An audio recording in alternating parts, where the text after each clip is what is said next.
Hey, how's it going? Hope you're having a wonderful day. We've got more news and details about the Esports World Cup as they have officially announced the starting rosters for the Esports World Cup, 16 invited teams. Some of these may come as a surprise, other ones we've already talked about, but let's take a look. First things first, taking a look at the expansion regions, if we want to call them, minor regions, whatever you want to say.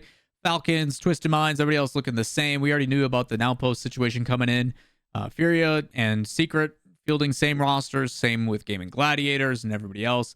Across the pond, you guys should know we just literally talked about Sphinx, that player that is the super young one that came in and has gotten the opportunity.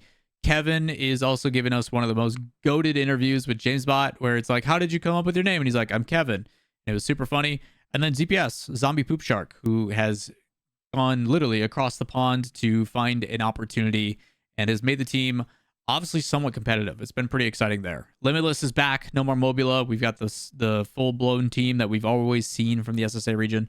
And then their secondary roster, Nikasi Ballers, that I don't know too much about. What the real conversation is, the reason why you guys probably clicked on this video is this. When we're looking at NA, EU, and OCE, obviously we've already talked about Chiefs with Hunter Kaka and Jorias. One of their players ended up retiring, so Jorias is filling in for that and getting some reps. Really excited about that. Power, we are fingers crossed going to see some really good performances out of them. Oh, they have it, but in the kind words of Beast Mode, they're not bad, they're just dumb. You know, sometimes when they could just play better, they decide to boom the ball, throw possession, and like they're this close. They always go to the 2-2 round in Swiss, and then they go 2-3 and lose. I believe they have top 8 in them. I know it's there. It's so close. Vitality, BDS, mates all staying the same. We got Genji coming in. We got Space Station coming in. But the big talking point is obviously focused around G2, where Atomic and Daniel, of course, we're expecting BMO, but no BMO to be found, and I'm here to provide some context as to why. Now, to provide some of the context, I will say immediately that I'm not going to divulge too much personal information just because this is a conversation that I'm having with private parties, primarily Beast Mode's dad, and is okay with me sharing some of it. But for the most part, for Beast Mode's sake, he is balancing a lot of personal stuff at the current moment. The balance between work and personal and everything else, especially for a voluntary event, is always going to be a tough challenge. So when do you find time despite life continuing on? So the biggest blanket statement I can give is Beast Mode just has a lot of personal stuff going on. So trying to find an alternative is an opportunity there. But for his replacement, a lot of excitement, actually. As you guys know, I've been covering Jobless for the Shift Summer League EU, and Nas has been absolutely stellar. Playing kind of the defensive third, waiting for his moment, and then putting stuff away, bailing them out of trouble, so on and so forth. And while Daniel primarily kind of has that role for G2, I'm excited to see if Nas has just kind of let loose and said, hey, confidently, go crazy. With that in mind, though, this is going to be a problematic kind of thing. They're only going to have roughly 3 days of scrims together, from what I've been told. They won't have a whole lot of time to practice and kind of build that chemistry. But for a young player, and if we're viewing this from Nas's perspective, it's a massive opportunity. The ability to play with what is arguably one of the best rosters, if not the best roster in the world, and obviously Beast Mode is a large portion of that, but you are getting insight from not only those players, but also Sathu as a coach. The ability to go and learn and kind of get a different perspective on how the game is played based upon you're currently actively playing in EU.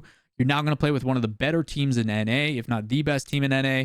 You're going to learn about how the way they approach things, and that is an experience that is very, very valuable.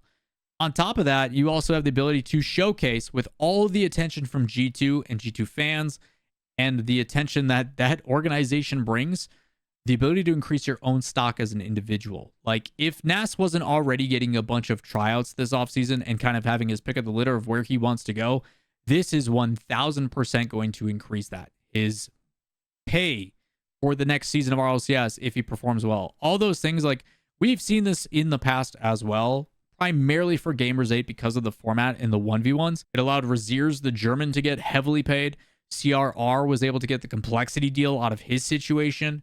Like, that event obviously is different now because of the format, but there is something to be said about an opportunity to kind of play this fill-in sub role and lead to really good opportunities, which I'm sure he will take advantage of. So if I'm this team, no pressure, no expectations, go there, try to earn some free money, take a trip, enjoy it. But the reality is like, yes, this team's going to be on low practice together. They're not going to have any real chemistry. It's just kind of a whatever tournament. And then when Worlds happens, that's when we lock in, Beast Mode comes back, and we really give it a go. So overall, I was not expecting this to happen. It's up there on the bingo card of things I didn't expect, like Arsenal shaving his head, I guess.